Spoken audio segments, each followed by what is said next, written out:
Number 105 میں قرآن مجید کو بتدریج تھوڑا تھوڑا نازل کر کے نازل کرنے کی حکمت یہ بتائی گئی کہ رسول ان پر ٹھہر ٹھہر کے پڑھیں گے، ان کے لیے قرآن کو سمجھنے میں آسانی ہوگی۔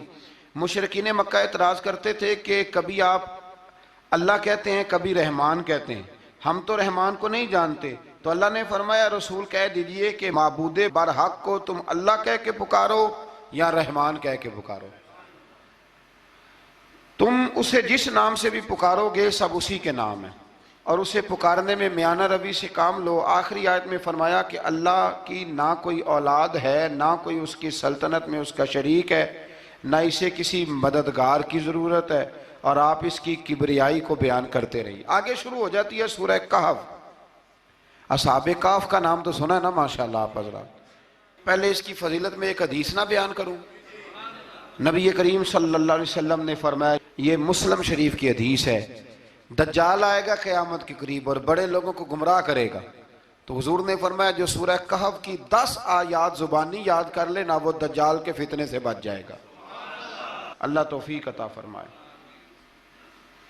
اس سورہ مبارکہ کی آیت نمبر 9 سے اصحاب کہف کا ذکر شروع ہوتا ہے۔ اصحاب کہف، جب حضرت عیسیٰ علیہ السلام کو اللہ کریم نے چوتھے آسمان پہ بلا لیا نا، تو دقیانوس نام کا ایک بادشاہ ہوا بنی اسرائیل کے اندر، بڑا ظالم تھا، اس نے گمراہی پھیلا دی، اور جو لوگ معاذ اللہ کفر اور شرک نہیں کرتے تھے انہیں قتل کروا دیتا تھا۔ تو 7-8 نوجوان اپنا ایمان بچا کے بھاگے۔ او ہو اللہ اکبر، ساری دنیا مال بچا کے بھاگتی، وہ 7-8 نوجوان اپنا ایمان بچا کے بھاگے کہ یہ ہمیں کہیں کفر کی طرف نہ لوٹا دے، تو جا کے ایک غار کے اندر چلے گئے، تو ایک کتا بھی ان کے ساتھ ہو گیا۔ انہیں کتے کو بڑے روڑے مارے کہ یہ اگر بھونکے گا، آواز نکالے گا تو ہم پکڑے جائیں گے، ہم نے تو چھپنا ہے، پر اس کو نہ ولیوں سے پیار ہو گیا تھا۔ اس نے کہا بھگاؤ جتنا مرضی مجھے، فطرت میری ہے کہ میں بھونکتا ہوں، پر جب اللہ کے ولی ہوں تو پھر میں ادب کرتا ہوں۔ یہ قرآنی واقعہ ہے۔ اچھا، یہ عین وہ واقعہ ہے قرآن مجید کا کہ جو بہت ساری چیزوں پر ویسے ہی نص ہے اور بہت ساری زبانیں ویسے ہی گنگ ہو جاتی۔ تو وہ 6-7 لوگ تھے، وہ چلے گئے غار کے اندر، جا کے انہوں نے پناہ لے لی۔ بادشاہ کو پتہ چل گیا کہ غار کے اندر ہے۔ اچھا، اللہ کی قدرت، جیسے ہی داخل ہوئے انہیں نیند آ گئی، یہ سو گئے۔ اور قرآن مجید کہتا ہے، قرآن مجید کے یہ لفظ ہیں کہ کتا غار کے منہ پر بازو پھیلا کے بیٹھ گیا، گویا اپنے مالکوں کی خدمت کر رہا ہے۔ اب میاں صاحب کی ایک بات کر لیں درمیان میں۔ میاں صاحب فرماتے ہیں، جنہ تنام وچ عشق نہ رچیا، کتے ہونا تھی چنگے، اور چلو مالک دے کر راکھی کر دے، صابر پوکھے ننگے۔ یہ دیکھو نا کہ اتنا تو ان کے اندر بھی کمال ہے، اپنے نا دونوں بازو پھیلا کے، کتا بھی غار پہ بیٹھ گیا۔ ان کو نیند آ گئی، بادشاہ نے پتہ کرایا کہاں بھاگ کے گئے، تو کہا وہ غار کے اندر ہیں۔ بادشاہ کہنے لگا کہ ان کی سزا یہ ہے کہ ایک دیوار چن دو غار کے منہ میں، غار کوئی بند کر دو۔ جس بندے کی ڈیوٹی لگائی نا غار چننے کی، بندہ بڑا نیک تھا، اس کو دیوار بنانے کا ذمہ دیا، اس نے نا دیوار بھی بنائی اور ایک تختی پہ نا سب کے نام لکھے، اور وہ تختی ایک صندوق میں رکھ کے وہاں بند کر دی، اور اسی طرح کی ایک تختی اس کے نیچے لکھا کہ ایک تختی ان کے ناموں کی نا میں مال خزانہ میں بھی بند کر رہا ہوں۔ اللہ تبارک و تعالیٰ کی قدرت کے بعد مفسرین نے لکھا ہے وہ 100 سال تک سوئے رہے، اور بعض نے لکھا ہے کہ 300 سال تک سوئے رہے۔ 300 سال کے بعد اس طرح ہوا کہ حکومتیں بدل گئیں۔ بیدروس نام کا ایک بادشاہ آ گیا، وہ بڑا نیک دل تھا، اس نے ہر طرف حضرت عیسیٰ علیہ السلام کی شریعت کا پھر سے نعرہ بلند کیا۔ اب نا کچھ لوگ ایسے تھے جو منکر ہو گئے تھے کہ مرنے کے بعد دوبارہ کیسے اٹھیں گے۔ بادشاہ ایک دن حجرے میں گیا، جا کے دعا مانگی، یا اللہ کوئی ایسی بات دکھا جس سے لوگوں کا ایمان پکا ہو جائے۔ اس طرح کے بادشاہ ہوا کرتے تھے۔ تو رب کریم نے کہا میں نے تو پہلے یہ راز چھپا کے رکھا ہوا ہے، کھول دیتے ہیں۔ اس نے دعا مانگی، اور ادھر کیا معاملہ ہوا، ایک چرواہا بکریاں چرانے والا وہاں سے گزرا، اس نے سوچا یہ دیوار ہے، اگر اس کا منہ کھول لوں نا کبھی تو میری بکریاں یہاں تھوڑا سا دھوپ کے اندر سستا لیا کریں گی۔ اس چرواہے نے کیا کیا کہ اس نے وہ دیوار گرائی تاکہ میری بکریاں اندر جایا کریں۔ وہ دیوار گرائی تو اس نے اندر 6-7 لوگ سوئے ہوئے دیکھے، اور کتا بھی سویا ہوا دیکھا۔ اللہ تبارک و تعالیٰ اپنی قدرت سے، اپنے فضل سے ان کی کروٹیں بھی بدلتا رہا، اپنی قدرت سے۔ ایک طرف انسان پڑا رہے نا تو اعضاء گل جاتے ہیں، ان کی کروٹیں بھی بدلی جاتی، مناسب روشنی بھی دی جاتی، حرارت بھی۔ اس نے دیوار گرائی تو ان کی آنکھ کھل گئی، ایک دوسرے سے کہنے لگے آج تو بڑی گہری نیند سوئے ہیں یار، آج تو لمبی نیند پوری کر لی، چلو بھوک بڑی لگی ہے ایک دوست کو بھیجو۔ یہ سارا واقعہ قرآن مجید میں موجود ہے، میں اپنے لفظوں میں بیان کر رہا ہوں۔ جاؤ ایک دوست کو بھیجو بازار سے نا کھانا لے آئے، پیسے وہی 300 سال پرانی کرنسی۔ وہ جب نان بھائی کی دکان پہ گیا نا سامان لینے، اس کو پیسے دیے تو نان بھائی نے ہاتھ پکڑ لیا، کہنے لگا میاں تو کدھر سے آیا، یہ کون سے پیسے؟ اس نے کہا پیسے کاہے کہ میں بھی سوچ رہا ہوں کہ حالات بدلے ہیں، سارے حضرت عیسیٰ کا کلمہ پڑھ رہے ہیں، ماحول اور ہے۔ اس نے کہا تیرے ہاتھ کوئی خزانہ لگ گیا ہے، یہ تو ہم نام سنتے تھے کہ یہاں کوئی دقیانوس نام کا بادشاہ رہا ہے، کوئی خزانہ، بتا کہاں سے لیے؟ شور ہوا، حاکم شہر تک خبر پہنچی، بادشاہ تک پہنچی۔ اس نے بتایا کہ بھئی ہم تو دقیانوس کے ڈر سے بھاگے ہیں، کل بھاگے ہیں یا آج سویرے، اتنا زیادہ ہمیں پتہ نہیں، کل یا آج سویرے بس نا، اتنا سا ہمیں یاد ہے کہ ہم گئے تھے۔ بہرحال لوگ جمع ہو گئے، اکٹھے ہو گئے، غار تک پہنچے۔ اب جو غار کے اندر تھے وہ پتہ کہتے ہیں لگتا ہے ہمارا دوست پکڑا گیا ہے، پکڑا گیا ہے تو اب بندے جمع ہو گئے، وہ اندر ڈر رہے تھے، تسبیح کر رہے تھے، اللہ کو یاد کر رہے تھے۔ ادھر یہ پہنچ گیا، جب ان لوگوں نے یہ جیتا جاگتا رب کے فضل کا نمونہ دیکھا اور بادشاہ نے کہا کہ یہ کیا ہے، صندوق کھولا تو اس کے اندر وہ تختی لکھی تھی کہ یہ ان کے نام ہے، یہ دقیانوس سے ڈر کے بھاگے ہوئے ہیں، یہاں یہ سو رہے ہیں، اور اسی کی ایک تختی میں نے فلان جگہ بھی دفن کیا، وہ تختی بھی وہاں سے نکل آئی۔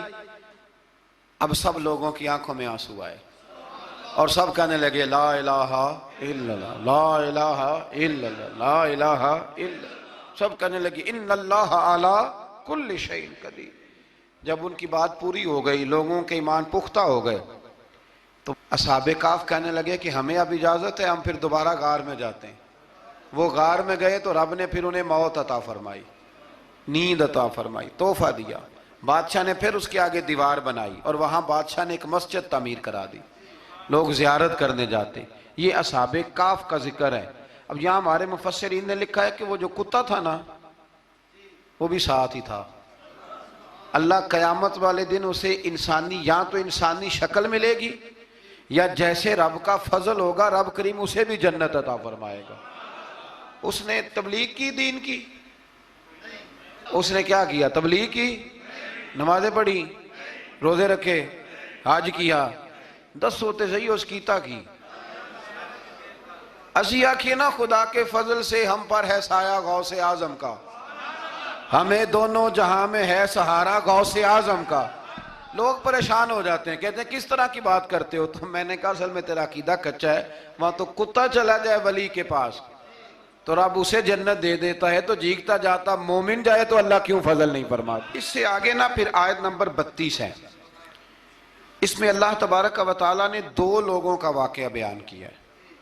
فرمایا ایک شخص کے انگوروں کے باغات تھے اور چاروں طرف سے انہیں کھجوروں کے درختوں نے گھیر رکھا تھا اور درمیان میں کھیتی بھی تھی اور بیچ میں دریا بھی بہہ رہا تھا، اور ان باغات نے بہت عمدہ فصل دی۔ ایک دن یہ شخص اپنے ساتھی سے کہنے لگا میرا مال اور افرادی قوت تم سے زیادہ ہے، مجھے یقین ہے کہ یہ باغ کبھی برباد نہیں ہوگا۔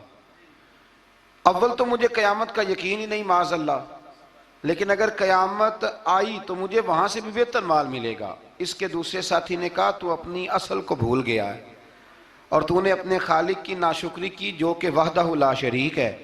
اگر تم نے باغ میں داخل ہوتے وقت ماشاءاللہ لا قوت الا باللہ کہہ دیا ہوتا تو یہ تمہارے حق میں بہتر ہوتا۔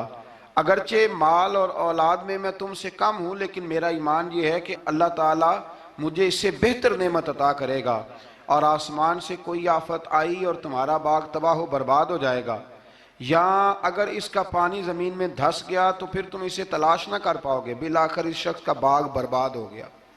وہ جو کہتا تھا نا مجھے یقین نہیں قیامت نہیں آئے گی، اس کا باغ ہی، اور وہ کفِ افسوس ملتے ہوئے کہنے لگا کاش میں نے شرک نہ کیا ہوتا، لیکن پھر اس کا کوئی نہ مددگار تھا اور نہ حمایتی۔ آیت نمبر 45 میں اللہ تعالیٰ نے دنیا کی زندگی کی ناپائیداری کو ایک مثال سے بیان فرمایا کہ آسمان سے بارش نازل ہوئی، گھنا سبزہ نکلا، پھر وہ سوکھ کر چورا چورا ہو گیا، جسے ہوا اڑا کے لے گئی۔ مال اور بیٹے تو محض جیتی دنیا کا سنگار ہے، جب تک تم زندہ ہو تب تک مال بھی ہیں اور بیٹے بھی ہیں۔ والباقیات الصالحات، ہاں اگر کچھ ہے باقی رہے گی تو تمہارے اچھے اعمال باقی رہیں گے، اور اگر اولاد نیک ہوئی تو وہ بھی باقیات الصالحات میں شامل ہو جائے گی۔ آیت نمبر 47 سے فرمایا کہ قیامت کے دن تمام روئے زمین پر ایک کھلے میدان کی صورت میں ہوگا، سب لوگ صف باندھے رب کے حضور اکیلے حاضر ہوں گے اور اپنے اعمال ناموں کو دیکھ کر خوف زدہ ہوں گے، کہیں گے ہائے افسوس اس اعمال نامے کو کیا ہوا، اس نے نہ کوئی صغیرہ گناہ چھوڑا نہ کبیرہ، مگر سب کو شمار کیا۔ آیت نمبر 50 میں حضرت آدم علیہ السلام کو فرشتوں کے سجدہ، ابلیس کی نافرمانی اور شیطان اور اس کی ذریت کے انسان کے دشمن ہونے کا بیان ہے۔ آگے پھر ذکر شروع ہو جاتا ہے حضرت موسیٰ علیہ السلام اور حضرت خضر علیہ السلام کا۔ یہ لفظ خضر بھی ہے اور خضر بھی ہے، یہ دو تین طریقوں سے پڑھا جاتا ہے۔ حضرت خضر کے بارے میں مختلف روایات ہیں کہ یہ ولی ہیں کہ نبی ہیں، لیکن مضبوط رائے اکثر بزرگوں کی یہی ہے کہ یہ بھی اللہ کے نبی ہیں، اور بعض نے لکھا ہے یہ ہمیشہ سے زندہ ہیں۔ یہ دو اللہ کے نبی حضرت الیاس علیہ السلام اور حضرت خضر علیہ السلام، یہ دونوں ہر سال حج میں بھی جاتے ہیں، ہر سال حج میں بھی جاتے ہیں، کیونکہ ایک روایت ملتی ہے کہ محبوب کریم علیہ السلام حج پہ گئے تو فرمایا میں الیاس اور خضر کو پہاڑوں سے اترتے ہوئے دیکھ رہا ہوں۔ تو جن کو اللہ نے کھلی آنکھیں دی ہوتی ہیں پھر انہیں زیارت بھی ہوتی ہے، انہیں یہ نظر بھی آتے ہیں۔ حضرت خضر علیہ السلام کو اللہ نے علم لدنی عطا فرمایا۔ یہ علم لدنی اللہ جس کو اپنے پاس سے عطا کر دے اس کو علم لدنی کہتے ہیں۔ حضرت موسیٰ علیہ السلام ایک دن تقریر کرتے ہوئے کسی نے پوچھا کہ آپ سب سے بڑے عالم ہیں، فرمایا الحمدللہ۔ تو اللہ کریم نے فرمایا نہیں ہے موسیٰ کلیم آپ سے بڑے بڑے بھی ہیں، بڑے بڑے لوگ ہیں۔ ہمارے ہاں مسئلہ ہے پا نہ پڑی اور لوگ مناظرہ کرنے آتے ہیں، کئی دفعہ لوگ نا مسئلہ بتاتے ہیں تو میں کہتا ہوں جناب آپ نے بتا دیا کہ اب آپ نے حکم کرنا ہے، اب آپ نے حکم کرنا ہے۔ کبھی کبھی کچھ لوگ ایسی باتیں کرتے ہیں وہ جی آپ ایک بندے کا نام لیتے ہیں ذکر کرتے ہیں، تو میں نے کہا چلو ہم نے بھی کہیں کچھ پڑھا ہی ہوگا نا تبھی تو ذکر کرتے ہیں، لیکن جو آتے ہیں نا لوگ وہ مشورہ تمہارے دور میں ہے ہی نہیں، جس نے جو لائن پڑھ لیا ہے وہ اس پہ پکا ہو گیا، سارا نہیں نہ پڑھا، سارا پڑھے پھر بات سمجھ میں آتی ہے۔ حضرت موسیٰ کلیم اللہ کے نبی ہیں اور کیا بات ہے ان کی، اور یہ بھی اللہ کا فضل ہوا حضرت موسیٰ نے یہ بات کی تبھی تو ہمیں اتنی شاندار حکمتوں کے پھول ملے، یہ بھی حضرت موسیٰ کا ہی کمال ہے۔ تو حضرت موسیٰ نے کہا کہ اے اللہ وہ جو مجھ سے بڑا ہے عالم ہے وہ کہاں ملے گا جس سے میں حکمت کی بات سیکھوں؟ تو فرمایا جہاں مجمع البحرین ہے نا دو دریا ملتے ہیں وہاں وہ ملے گا۔ حضرت موسیٰ کلیم سے اللہ نے فرمایا کہ جاؤ جہاں دو دریا ملیں گے نا وہاں تمہیں وہ شخص ملے گا۔ تو یا اللہ میں کس طرح؟ فرمایا زادرہ ساتھ لے جاؤ کھانے پینے کا سامان۔ حضرت موسیٰ کلیم لے گئے، مچھلی بھی لے گئے۔ فرمایا یہ مچھلی جہاں تمہارے برتن سے نکل کے دریا میں داخل ہو وہاں دریا میں شگاف پڑ جائے گا، وہاں وہ تمہیں شخص ملے گا۔ حضرت موسیٰ نے اپنے خادم حضرت یوشع بن نون علیہ السلام کو بھی ساتھ لیا۔ یہ بعد میں حضرت موسیٰ علیہ السلام کے جانشین ہوئے۔ یہ دونوں سفر پہ نکل گئے، ایک جگہ پہ پہنچے جہاں پہاڑ تھا ساتھ دریا بھی تھا، اس کے نیچے آرام کرنے لگے۔ حضرت موسیٰ کلیم سو گئے تو یوشع بن نون علیہ السلام موجود تھے، مچھلی جھٹ سے نکلی دریا میں داخل ہو گئی، وہاں راستہ بھی بن گیا۔ اب اٹھے حضرت موسیٰ کلیم جب اٹھے تو فرمایا چلو چلیں، تھوڑا آگے جا کے فرمایا بھوک لگ رہی ہے کھانا تو نکالو۔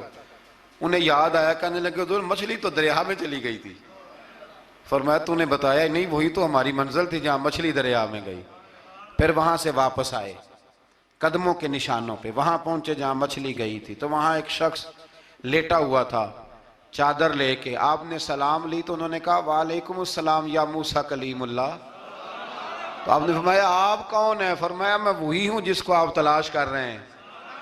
تو فرمایا آپ نے مجھے کیسے پہچانا؟ فرمایا جس رب نے تمہیں بھیجا ہے نا اس نے ہی مجھے بتایا ہے کہ موسیٰ آ رہے ہیں، موسیٰ آ رہے ہیں۔ اب حضرت خضر نے جو کچھ فرمایا وہ بڑا شاندار ہے۔ فرمایا موسیٰ کچھ باتیں ایسی ہیں جن کا آپ کو علم ہے اور مجھے نہیں، اور کچھ ایسی ہیں جن کا مجھے علم ہے اور آپ۔ اللہ اکبر، یہ کبھی ہماری سمجھ میں بات آ جائے یہ کبھی سمجھ میں آ جائے. کچھ باتیں ایسی ہیں جس کا مجھے علم ہے اور یہ بڑے بڑے سیانے بندے نہیں مانتے. بڑے بڑے میں عالم ہوں جی، تو آپ عالم ہیں میاں ایک شعبے کے، لیکن بہت سارے دنیا میں شعبے ہیں نا. دین کے عالم کا درجہ سب سے بڑا ہے، لیکن قانونی مشاورت کرنی ہے تو آپ وکیل سے کریں گے. گاڑی کے بارے میں پوچھنا ہے تو کسی مکینک سے پوچھیں، لیکن آپ بن کے نہ بیٹھ جائیں. فرمایا جس کا آپ کو علم ہے مجھے نہیں، اور جس کا مجھے علم ہے ان میں سے آپ کو نہیں. تو کہا میں پھر آپ کے ساتھ رہنا چاہتا ہوں اور میں وہ سیکھنا چاہتا ہوں جو آپ بتا رہے ہیں. تو حضرت خضر فرمانے لگے صبر کر لیں گے میرے ساتھ. یہ سب سے مشکل کام ہے، یہ سب سے، یعنی ہر بات کی تو یہاں لوگوں کو وضاحت چاہیے. کھانسے بھی تو آپ کو بتانا پڑے گا کھانسے کیوں، ہنسے بھی تو آپ کو بتانا پڑے گا ہنسے کیوں. بے بزرگ ہیں، بزرگوں کی باتوں میں حکمتیں ہوتی ہیں، لیکن ہم حکمت کی طرف جانے کو تیار نہیں ہوتے. ہمیں تو فوری طور پہ جواب چاہیے، حل چاہیے. حضرت موسیٰ علیہ السلام جناب خضر کے ساتھ چلے. فرمایا صبر کروں گا، میں چلتا ہوں آپ کے ساتھ. دریا کے قریب گئے کشتی میں بیٹھنے کے لیے، تو کشتی والوں نے حضرت خضر کو پہچان لیا، بغیر کرائے کے سوار کرایا. اور جب پار اترنے لگے تو حضرت خضر نے کشتی کا ایک تختہ ہی توڑ دیا. حضرت موسیٰ کہنے لگے یہ آپ نے کیا کیا؟ انہوں نے نیکی کی، آپ نے تختہ توڑ دیا. فرمایا آپ کو کہا تھا نا آپ نے صبر نہیں کرنا، آپ کو کہا تھا نا. فرمایا چلو میں صبر کروں گا. تھوڑا آگے گئے تو ایک نوجوان لڑکا، ابھی چھوٹی عمر ہے، وہ ملا. حضرت سیدنا خضر علیہ السلام نے اسے قتل ہی کر دیا. فرمانے لگے آپ نے قتل ہی کر دیا؟ ایک قرآن مجید ہے بھائی. میں کبھی کبھی سوچتا ہوں یہ ہم کسی درویش کی بات سناتے تو بندے اڑ جاتے. فتوے نکلتے کہ نہ نکلتے؟ میرا خیال ہے ہر مسجد سے نکلتے. اور فتوے ایک ایک جتنے مسجد میں نمازی ہوتے سب کے ہاتھوں میں فتوے ہوتے. قتل کر دیا، قتل ہی ہو گیا بندہ. تو حضرت سیدنا موسیٰ علیہ السلام فرمانے لگے آپ نے قتل ہی کر دیا. فرمایا میں نے کہا تھا نا آپ نے صبر نہیں کرنا. آپ فرمانے لگے چلو اگر اب میں بولا نا تو بے شک آپ مجھے علیحدہ کر دیجئے گا. حضرت موسیٰ کلیم اب بولا تو علیحدہ کر دیا. ایک بستی میں داخل ہوئے، بستی کے لوگوں سے پانی مانگا تو انہوں نے پانی بھی نہ دیا، آرام کرنے کو جگہ بھی نہ دی. پر وہاں ایک دیوار گر رہی تھی، حضرت خضر علیہ السلام نے سیدھی کرنی شروع کر دی. ساری دیوار بنائی. تو حضرت موسیٰ کہنے لگے کن لوگوں کی خدمت کر رہے ہو جنہوں نے پانی بھی نہیں دیا، انہوں نے پانی تک نہیں پوچھا. فرمانے لگے بس بھئی آپ نے وعدہ کیا تھا کہ اب بولیں گے تو بے شک علیحدہ کر دینا. آپ بولیں اب آپ کا اور میرا ساتھ زیادہ نہیں چل سکتا. آپ بولیں. جو بول پڑے نا، غلامی کرے تو رستے لمبے چلتے ہیں، اور جو بولے نا جس کو وضاحتیں چاہیے ہو وہ غلام نہیں ہوتا، اس کے ساتھ پھر باتیں لمبی.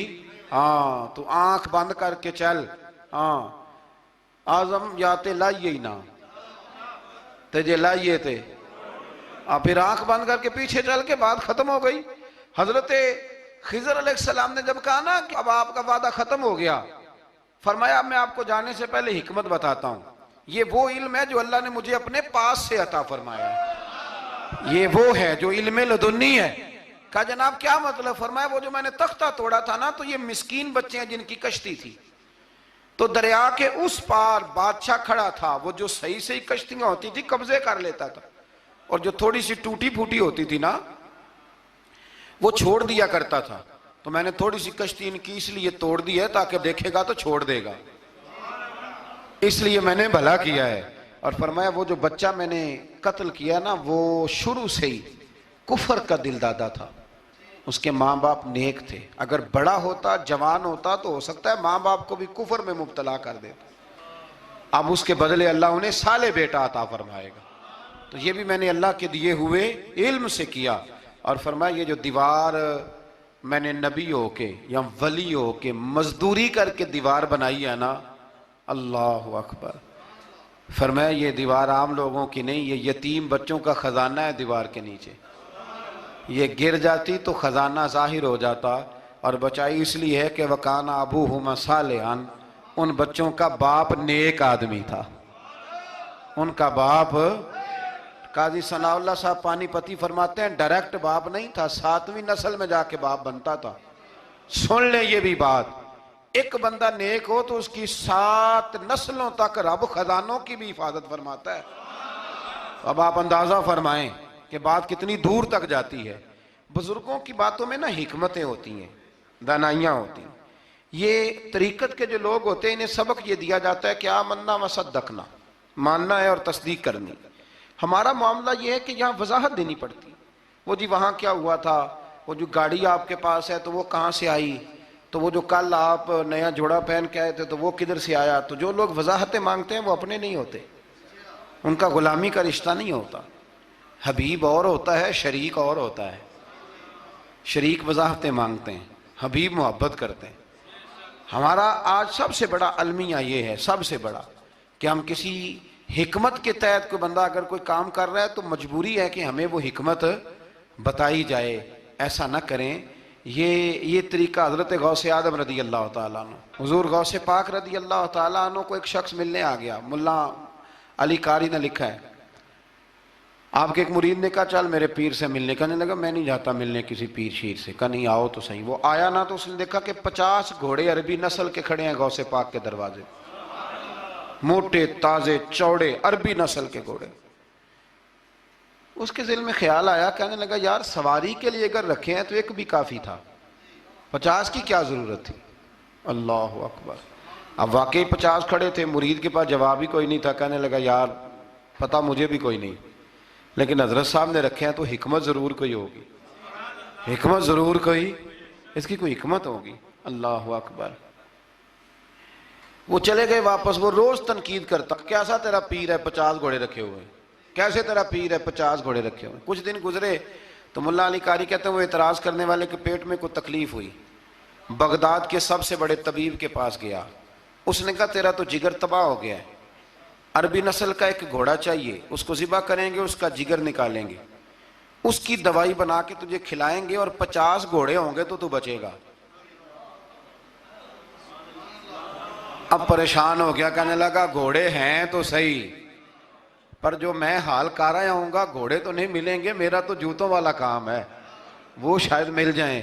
لیکن جب انسان مرنے لگتا ہے تو پھر اس کو ڈوبتے کو تنکے کا سہارا۔ اپنے دوست کے پاس گیا، کہنے لگا چل تیرے پیر کے پاس چلیں۔ اس نے کہا تجھے نہیں لے کے جانا، تو تنقید کرتا ہے، کہتا ہے ایک دفعہ چاہیے کیا، کہا گھوڑے، کہنے لگا تیرے لیے رکھے ہیں کوئی، جا دوڑ جا، میرے حضرت صاحب کی ضرورت کیا ہے۔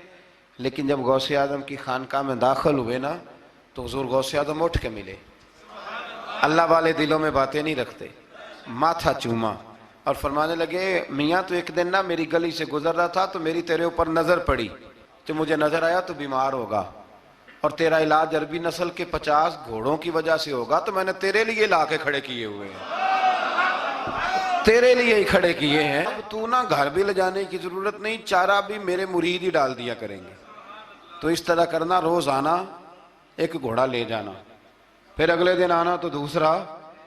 وہ خدا کے بندے تیرے لیے رکھے تھے، تو تنقید کر رہا ہے۔ اللہ کے بندے پردہ پوش ہوتے ہیں، ہاں شرط یہ ہے کہ وہ بندہ صالح ہو، دیندار ہو، وہ والا پیر نہ ہو جو نماز بھی نہ پڑھے اور گھوڑے 15 رکھے ہوئے ہوں اس نے، وہ والا معاملہ نہ ہو۔ تو میرے عزیز یہ یاد رکھیں کہ اللہ تبارک و تعالیٰ کا بندہ جب آپ کا روحانی علاج کرتا ہے نا، روحانی علاج سے مطلب جادو ٹونے کا علاج نہیں، روحانی علاج وہ ہوتا ہے کہ میرے گناہوں کا علاج ہو جائے، حسد بغض کینہ عداوت یہ نکل جائے، تو وہ کچھ ایسے نسخے بتاتا ہے جو سمجھ میں مرید کی نہیں آتے لیکن وہ ضروری ہوتے ہیں۔ انہی نسخوں کو استعمال کرنے سے انسان کا فائدہ ہوتا ہے۔ جی کرنے والے لوگ ہمیشہ کامیاب رہتے ہیں، وہ ماں باپ کے آگے کریں، استاد کے آگے کریں، شیخ کے آگے کریں، اور جن کو وضاحتوں کی ضرورت ہوتی ہے، ہاں ایک شرعی بات ضرور ہے، وہ ضرور سن لیں۔ اگر آپ کو کہیں کچھ شرعی قباحت نظر آئے جو قرآن و سنت سے ٹکراتی ہو تو وہ آپ پر فرض ہے آپ اپنے مرشد سے پوچھیں۔